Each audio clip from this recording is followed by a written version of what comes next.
Okay, so for our present unit, over the next 12 weeks or so, we'll be going over this first section of The History of the Ancient World by Susan Wise Bauer. And today, what I want to do is talk a little bit about prehistory and reinforce the concepts we discussed in class today, and explain why Bauer doesn't really engage in prehistory in her book and her argument for that. All right. So, but before we do that, I want to just point some things out here. First, so you'll see that we're going to be doing these 6 chapters, and you'll notice that they deal with history from ancient history from various parts of the world. Okay, so we have Sumer, right, in the Middle East. We have Egypt.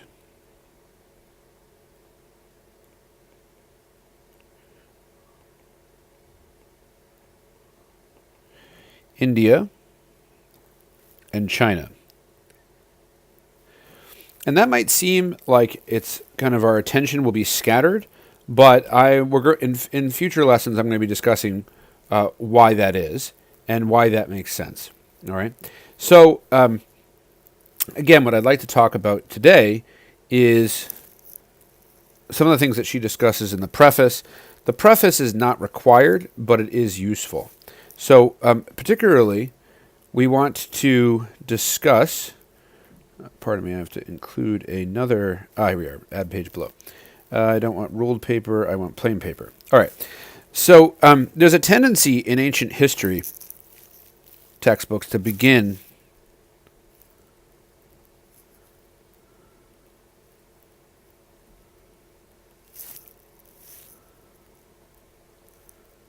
with prehistory.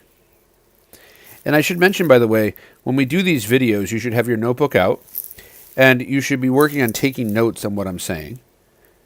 Obviously, it's a video, so you can pause as you see fit, and restart the video as you see fit. But it is very important to develop the habit of note-taking, not only when you read, but when you're being taught. So do be sure to have your notebook out, and I will be checking it from time to time to make sure that you're doing it.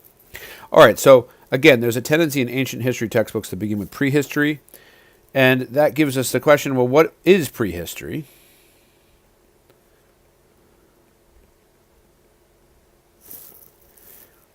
In short, prehistory is the study of events prior to the advent of writing.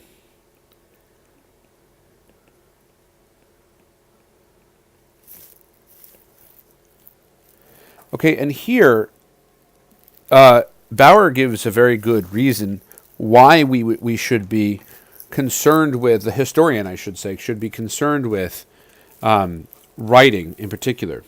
Okay, and I'd like to read to you a little section from her book. Bear with me one moment.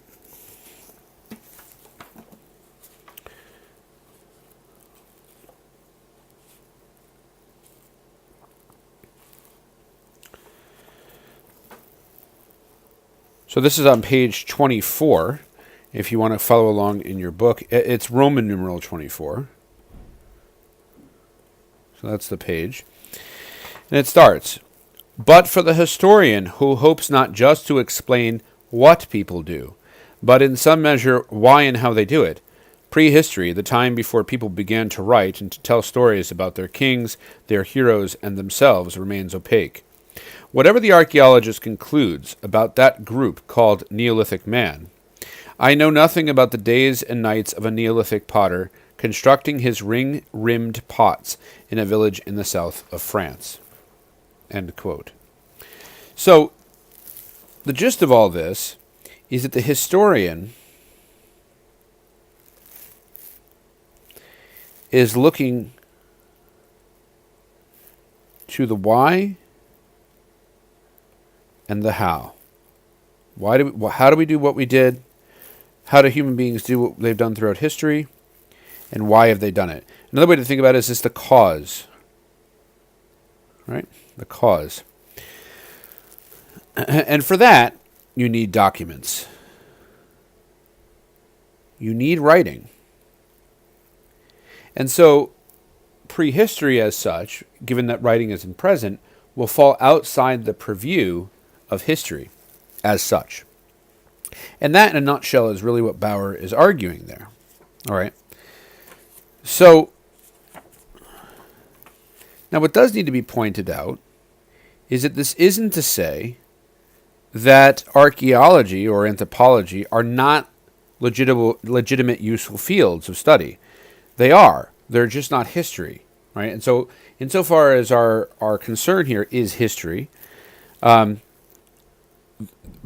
argues we're not going to engage in the study of prehistory all that much. So to give an example, or I'd like to give two examples of how a historian can utilize archaeological evidence, because actually in class today, you raised the question, well, can't the historian make use of the archaeologist or the archaeologist's findings, or can archaeology be history? And so the answer is, I think the short answer there, at least for Bauer, is yes. It's just that it can be history after writing has already been developed. So I want to give an example that will be outside the purview of our course, but I think it's an excellent example. So there is a temple in the Roman period, and you see that here in Egypt. So this is an Egyptian temple, which it stresses right there. It's 50 miles south of Aswan, which I'll show you on a map in a second. It was during the reign of Augustus Caesar. The Roman period is a period under which, as you might imagine, Egypt was under the rule of Rome, okay, of the Roman Empire. And so you see a mingling of their cultures in this context. Right? It was given to the United States, the temple. This was at the Metropolitan Museum of Art in New York City. It was given to the United States by Egypt in 1965. So we can actually be happy about that. There are artifacts that the Great Britain or America took from their respective countries of origin. An example of that are the friezes that were above the Parthenon in Athens. But the Temple of Dendor in particular was given to the United States by Egypt. Okay, and Dendor is a place. Okay, so let's look at the map for a second. Oh, wait. Where'd my map go? Ah, here it is. Okay, so I put it a little backwards. We'll go back to those pictures in a second. So here you have, Cairo and the old capital. Here's Egypt. Then you go down to the borders of Lower Nubia. All right, so here's Upper Egypt, Lower Nubia, Upper Nubia. Of course, this is the Nile River. Right? Here's the Mediterranean. Here's the Red Sea. All right, and Dendor is right here. So this temple was actually at that point on the Nile. All right, so it's now in New York City. This is a photograph of it. I was in the Metropolitan Museum of Art just yesterday, and I took some photos of it. And here, these are two photos. You can see this gate with the disk of Aten, which you don't have to worry about for the purposes of this example, the sun disk, and then the temple itself. And so you wait in this line, and then you get into this chamber in here, and that's what I really want to show you. So if you go forward, when you're in this chamber to the left on this wall, this inner wall, you see this image. Okay. Now remember, this was done well after the advent of writing, because it was during the Roman period. And here you have these young gods, Pihor and Padesi. And this is the Roman emperor, Augustus. Now you'll notice